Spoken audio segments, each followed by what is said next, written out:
So right now we're going to talk about the radian.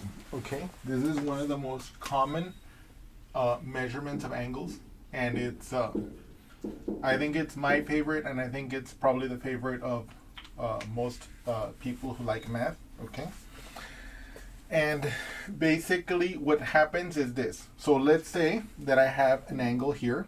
Okay, and I have already put on it, I have already superimposed onto it an XY axis in such a way that the angle is in standard position like this, okay? And, this is its initial side, this is its terminal side. And the idea behind the radian is this. I'm going to draw a unit circle, okay? Like this. What is a unit circle? A unit circle is a circle of radius 1, okay? And I want you to recall very briefly that so we know that the circumference of a circle with radius r is 2 pi r, okay? And we recall that what is the circumference? The circumference is like the length of a circle's like exterior. So let's pretend this is the circle and this is the radius r. The circumference would be the length of this if it were a string and we were to stretch it out, right? And so you can see right away, if this is a circle of unit radius, okay, that means that it'll be 2 pi times 1, which is just 2 pi. So for example, if I were to walk from here around the whole circle, I would walk 2 pi, okay? So the radian measure for a complete rotation is 2 pi. Similarly, if I were to walk halfway along the circle, I would have walked pi radians.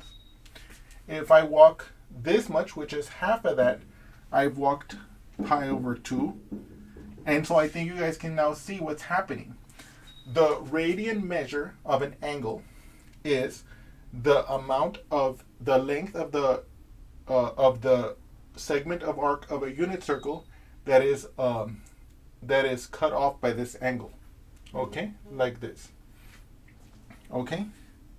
And so now I'm gonna walk you through some of the major angles that are going to be of interest to us, and that we're going to see again and again and again when we're dealing with textbook type problems, okay. Okay. So as I mentioned before, this is pi over 2. That's a right angle, okay. This is pi. This is 3 pi over 2. Okay. This is 2 pi when we go all the way around like this. 0, right? By the way, notice how I moved my finger when I did that. I said that I went from 0 to 2 pi. Why? Because when I'm going counterclockwise, it's positive. If I were to go clockwise, it would be negative. So for example, this, if I went this way, that would be negative pi over 2. It wouldn't be 3 pi over 2, right? If I went this way like that, that would be negative pi. If I went this way, it would be negative 3 pi over 2, and so on. But let's focus on going counterclockwise, okay? Right here in the middle, this is pi over 4. Over here, this is pi over 6. Pi over 6. Over here, that's pi over 3. These are the main angles we're going to be seeing, okay? And then I can continue to fill out the angles of the circle. And let me pull out a unit circle here, which I have prepared for us. Okay. You see, there's my pi over 2, my pi over 3, my pi over 4, my pi over 6, 2 pi over 3. Why? Because if I sliced up the whole pi into 3 pieces, I have 1, 2, and that's the 2 pi, and 3 pi over 3 would be pi. And the same thing, 3 pi over 4, 5 pi over 6, 7 pi over 6, 5 pi over 4, 4 pi over 3, and so on. We're going to learn to use this soon, but so that's what radian measure is.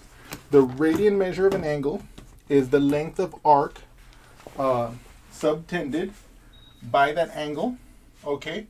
The length of this piece, the length of arc of the unit circle subtended by that angle, okay? Okay. And so, let me just write that down for you, and then we're going to move on.